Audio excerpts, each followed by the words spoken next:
niya, gaano ho siya kagaling? Actually po, yung sabi niya na may ano na siya, may background na siya sa basketball grade 8 and 9 and 10 kasi andito siya sa Davao pero sa ibang school siya. Tapos yung nakita siya ng assistant coach ko sa parang Governor's Cup sa Agusan del Sur, sa Agsur. Yun parang madali kami contact sa coach niya.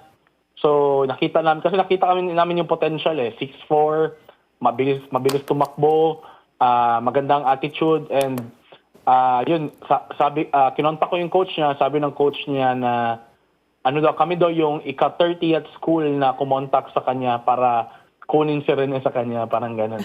So ang nakakatuwa nga kasi ang game changer on the decider ng family ni Rene para makuha namin siya is yung sinali namin yung younger brother niya.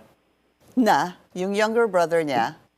Apo, kinuha din namin yung younger brother niya. Kasi yung ibang schools daw, ang offer lang is pera, scholarship.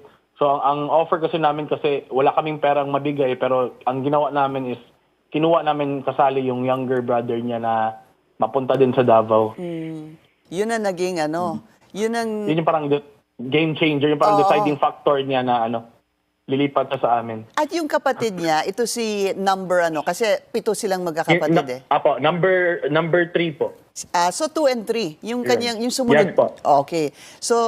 So silang napunta sa Ateneo de Davao. And when you saw him kasi sabi mo he was just recommended, hindi ba? But you never really saw him in person prior to trying to get him to stay with you guys sa Ateneo de Davao?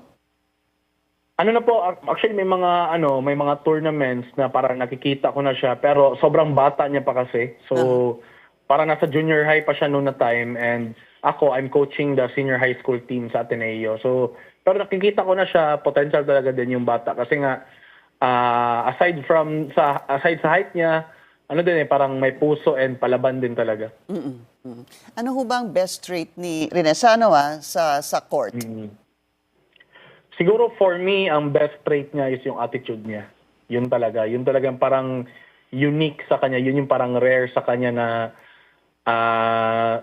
hindi kasi, pwede kasi nating sabihin na ang best trait niya, rebounding niya, shooting niya, skills niya, defense niya. Pero for me, attitude talaga yung one of one sa kanya. Iba yung attitude niya Sobrang humble, sobrang bait.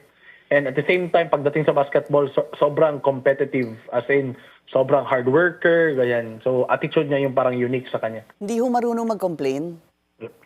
Hindi talaga. As in, hindi talaga. So, tanggap lang yun. Wala talaga. Kasi, yun nga parang sa practice kasi namin dito sa Davao, sobrang hard ng practice namin. May times na 4 hours, 5 hours practice namin. Pero kahit isang word sa kanya, sa 2 years na magkasama kami araw-araw, never ko siyang narinig mag-complain. Talaga po.